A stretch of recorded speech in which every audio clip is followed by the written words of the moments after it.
Everyone, आशा करती हूँ कि आप सभी अच्छे होंगे। मेरा नाम है साक्षी। मैंने ग्रेजुएशन में BA programme course Sri Venkateswara college university of Delhi से किया हुआ है। I have been selected in JNU NTU through the CUET PG entrance exam in MA sociology.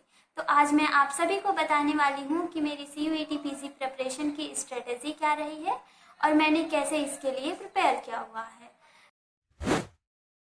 तो स्टार्टिंग से ही मैं क्लियर थी कि मुझे पीजी करना है, लेकिन ग्रेजुएशन में मेरे दो कोर्सेज थे, इकोनॉमिक्स और सोशियोलॉजी, और दोनों ही मुझे बेहद पसंद थे। तो मैंने स्टार्टिंग में दिसंबर की स्टार्टिंग में इकोनॉमिक्स के लिए प्रिपेयर करना स्टार्ट कर दिया। 2 महीने तक मैंने प्रिपेयर किया। उसके बाद कुछ इश्यूज़ की वजह से मैंने इकोनॉमिक्स का प्रिपरेशन ड्रॉप कर दिया और मुझे लॉ में भी इंटरेस्ट था, तो मैं जनरल पेपर के लिए प्रिपेयर करना स्टार्ट कर दी। 10-15 दिन उसके लिए प्रिपेयर किया, फिर उसके बाद जनरल पेपर को भी ड्रॉप कर दिया। उसके बाद मैंने फाइनली डिसाइड किया कि मुझे MA सोशियोलॉजी के लिए प्रिपेयर करना है।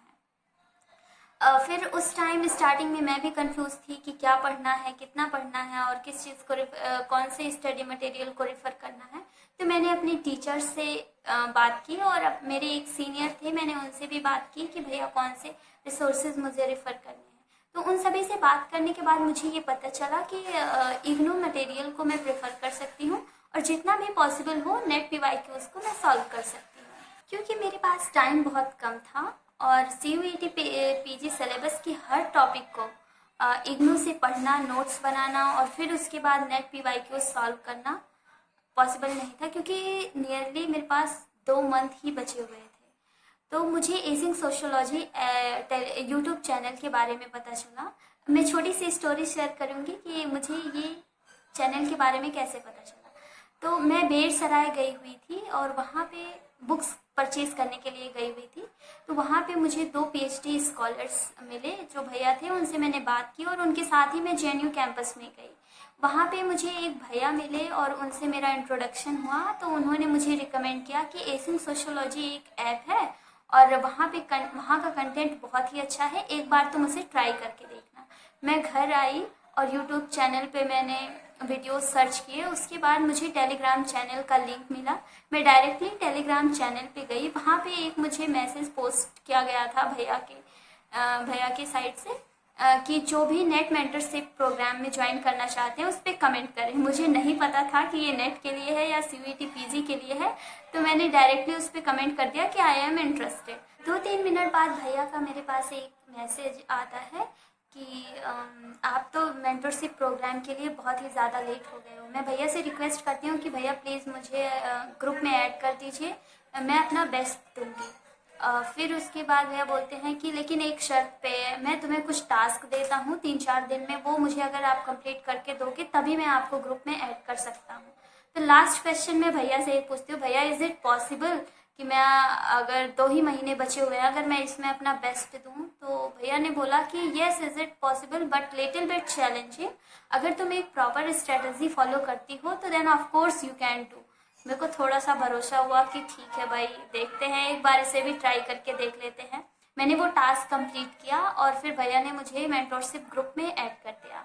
अब मैं आपको बताती हूँ मेंटोरशिप प्रोग्राम के बारे में। उस प्रोग्राम में भैया हमें daily to do list provide करते थे, जिसमें वो हमें टॉपिक्स बताते थे क्या प्रैक्टिस करना है, क्या रिवाइज करना है और किसे कहाँ से पढ़ना हुआ है।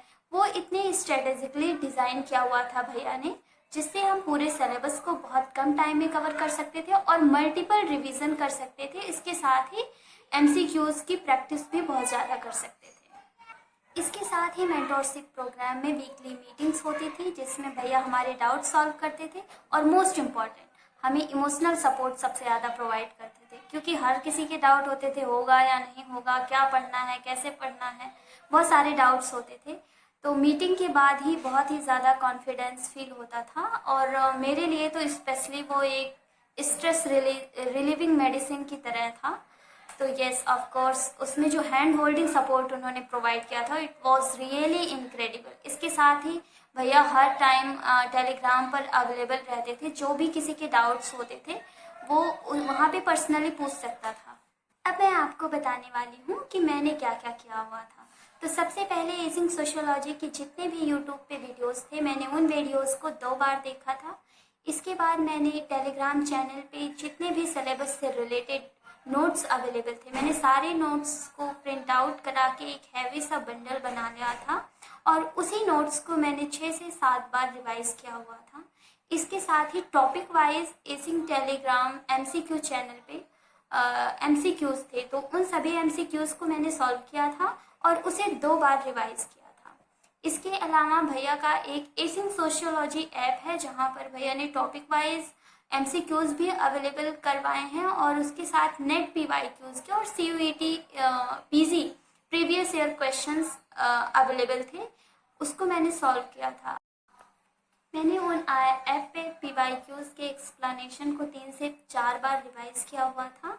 सबसे खास बात एक्सप्लेनेशन की ये है कि वहाँ पे हमें चारों ऑप्शंस एक्सप्लेन किए गए होते हैं, जिससे हमें ये पता चलता है कि बाकी के 3 ऑप्शन सही क्यों नहीं हैं और वहाँ पे आंसर्स बहुत ही ज़्यादा एक्यूरेट हैं और ये फीचर मुझे किसी और प्लेटफॉर्म पे देखने को नहीं मिला। शॉर्ट में कहना चाहूँ तो एजिंग सोशियोलॉजी का कंटेंट बहुत ही ज़्यादा कंसाइज, क्लियर और ऑथेंटिक है और ये कंटेंट बिल्कुल घाघर में सागर जैसा है। अब मैं आपको ये बताना चाहूँगी कि मेरी स्टडी लिस्ट में और कौन कौन से सोर्सेज थे। तो इग्नू के सिलेबस के अकॉर्डिंग इग्नू के सारे नोट्स और उनके हैंड रिटन नोट्स बनाना, रिट्जर की एक बुक थी वो भी मुझे कंप्लीट करनी थी। इसके साथ नेट PYQs प्रीवियस 10 ईयर्स के मुझे सॉल्व करने थे और इसके साथ ही यूट्यूब पे अवेलेबल EPG पाठशाला के वीडियोस और इसके साथ उनके नोट्स, ये मेरे मटेरियल में भी, ये मेरे स्टडी मटेरियल में इंक्लूडेड थे, लेकिन मेरे पास टाइम की कमी थी तो मैं इन सभी को कवर नहीं कर पाई। तो यदि आपके पास आप पहले से ही प्रिपरेशन कर रहे हैं और आपके पास टाइम है तो आप इन सभी मटेरियल को प्रेफर कर सकते हैं। और जो लोग मेरे तरह के सिचुएशन में हैं कि उनके पास सिर्फ 2 महीने बचे हुए हैं, तो वो बस इतना कर सकते हैं कि एजिंग सोशियोलॉजी के यूट्यूब पे जितने भी वीडियोस हैं हार्डली वो 20 से 25 मिनट्स के हैं, तो आप उसे देख सकते हैं। उसके बाद सारे नोट्स को 4 से 5 बार रिवाइज कर सकते हैं। इसके बाद ageing sociology MCQ Telegram channel पे जो MCQs हैं टॉपिक वाइज, आप उसे सॉल्व करके रिवाइज कर सकते हैं। इसके साथ ही जो PYQs एक्सप्लेनेशन दिया हुआ है ऐप पे, आप उसे ज़रूर से ज़रूर रिवाइज करें क्योंकि वो बहुत ही ज़्यादा हेल्पफुल था मेरे प्रिपरेशन में। अब मैं आपको बताऊंगी कि आपको क्या नहीं करना है, तो प्लीज़ आप ओवर थिंक ना करें, बिल्कुल भी ये ना सोचें कि क्या होगा क्या नहीं होगा। एक बार आप डिसाइड कर लें कि हाँ मुझे एग्ज़ाम देना है, उसके बाद ये कुछ भी नहीं सोचें, सारी चीज़ें प्रोक्रेस्टिनेट कर दें कि एग्ज़ाम हो जाएगा, उसके बाद जितनी भी चीज़ें हैं हम सब सोच लेंगे। एंड सेकेंड थिंग कि आप लिमिटेड मटेरियल को फॉलो करें और जितना भी पॉसिबल हो सके उसका उतना ही ज़्यादा रिवीजन करें, because revision is the key most feature जो हमारे सिलेक्शन तक ले जाती है। Last but not the least, if I can do it, मेरे पास बहुत ही कम टाइम था लेकिन मैंने स्ट्रेटेजिकली सिलेबस को फॉलो किया और एजिंग सोशियोलॉजी के कंटेंट को फॉलो किया।